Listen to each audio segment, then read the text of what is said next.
হয়, সভায় আন্তর্জাতিক অপরাধ ট্রাইব্যুনাল আইনের সংশোধনী অনুমোদিত হয়েছে।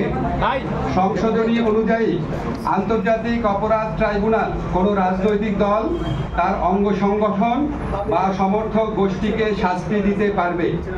উপদেষ্টা পরিষদের বৈঠকে আন্তর্জাতিক অপরাধ ট্রাইব্যুনালে বাংলাদেশের আওয়ামী লীগ ও তার নেতাদের বিচার কার্য সম্পন্ন না হওয়া পর্যন্ত দেশের নিরাপত্তা ও সার্বভৌমত্ব রক্ষা, জুলাই আন্দোলনের নেতাকর্মীদের নিরাপত্তা এবং আন্তর্জাতিক অপরাধ ট্রাইব্যুনালের বাদী ও সাক্ষীদের সুরক্ষার জন্য সন্ত্রাস বিরোধী আইনের অধীনে সাইবার স্পেস সহ আওয়ামী লীগের যাবতীয় কার্যক্রম নিষিদ্ধ করার সিদ্ধান্ত গ্রহণ করা হয়েছে।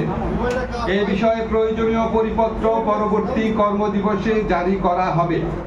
এর পাশাপাশি আজকের উপদেষ্টা পরিষদের বৈঠকে জুলাই ঘোষণাপত্র আগামী 30 কার্যদিবসের মধ্যে চূড়ান্ত করে প্রকাশ করার সিদ্ধান্ত গৃহীত হয়েছে। ধন্যবাদ।